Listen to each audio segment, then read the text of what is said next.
आज 23 नंबर श्लोक आम गान करवा केते नंबर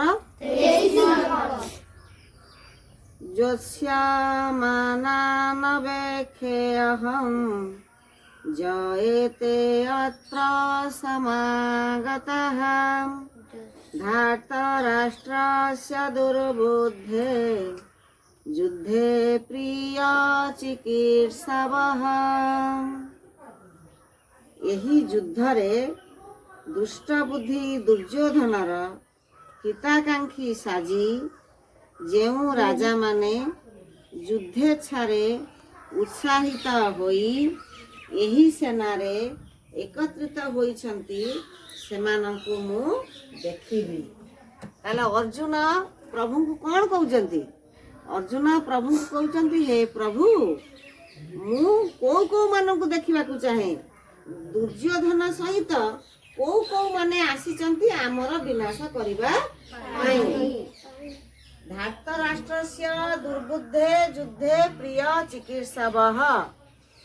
ताहले एठारे दुर्योधन को दुष्ट बुद्धि कही अर्जुन व्यक्त करने को चाहती जे यही दुर्योधन आमर विनाश पाई आज जाए अनेक षड्यंत्र करिछि आमको अपमानित करबा पाई नाना प्रकार उद्यम करिछि। नियमानुसारे और न्यायपूर्वक आमे अधा राज्यर अधिकारी होइथिले मध्य ए छड़ाई देबाकू चाहुनी देबाकू मध्य चाहुनी। ये एपरी दुष्ट बुद्धि होइथिबा सत्ते एठारे समवेत राजा माने युद्धरे एहाकू सहाय्य करबाकू चाहंती। तो एठी आमे जानिबाकू पाइबा कोन ना मने कर दुई पक्ष लढुचंती बा दुई पक्षर विवाद गोटे घटिछि जे प्रकृतरे विवेक मनीष होइथिबो बा प्रकृतरे न्यायवंत होइथिबो से आगे देखिबो जे प्रकृतरे ये लोकटी अन्याय करूछि।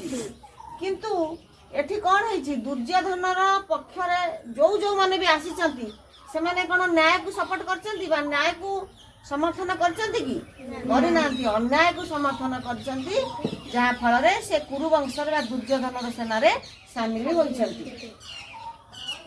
अच्छा वास्तव रे मित्रर कर्तव्य हैला से मित्रर लोक और परलोक रे हित हैला भली कर्म करबा संगे संगे ताकू सेही भली सुशिक्षा देबा उचित।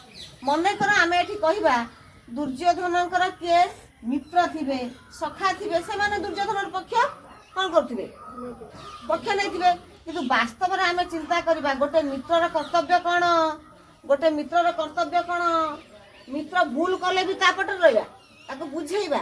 तमर गोटे सांग किछि भूल करूची तमे ता कोन करबो ताको बुझेइबो ना ना एटा कोन ना एमित करिया भूल ना ना ताको जहा जो प्रकार हेले तमे कोन करबो बंद करबो। मित्र जानिले जे दुर्योधन को जदि प्रकृत रे तार हिताकांक्षी मित्र माने दुर्योधन को कोन करथांते बंद करथांते कहथांते ना ना एटा भूल काम तू भूल करना तांकर अधे जगह ताको अधे दे दे ता बोली कोन लड़ाई करी ताको मारी कि ताको विनाश कर दवा तोर उद्देश्य एटा भूल कथा।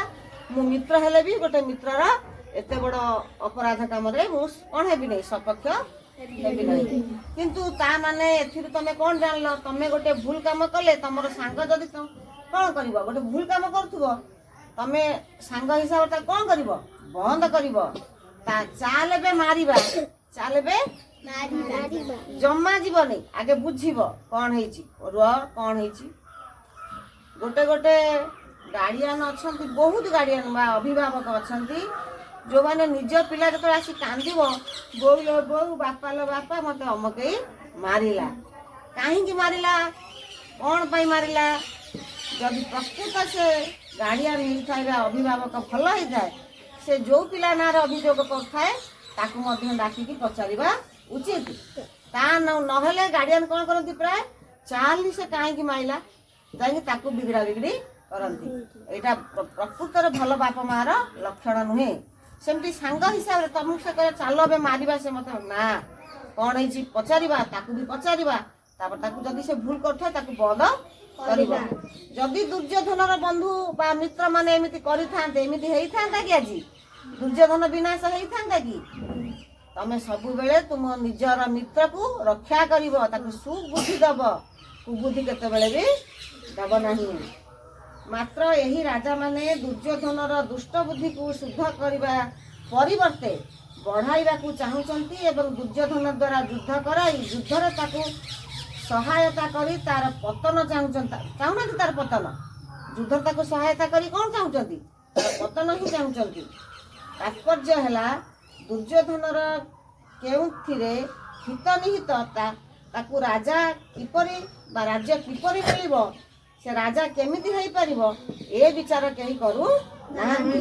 जदि ए राजा माने ताकू परामर्श देई थांते देख अंततः पांडव मानकू अधा राज्य देई तुमे अधा राज्य रख ताले दुर्योधनर अधा राज्य रही थांता एवं तार मध्य परलोक कौन होई थांता सुधार होई जाई थांता। जय श्री कृष्ण जय श्री कृष्ण।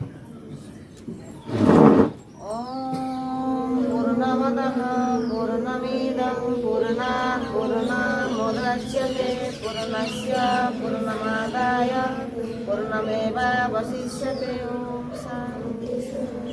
हर हर महादेव की जय। प्रणाम करो ठाकुर प्रणाम करो।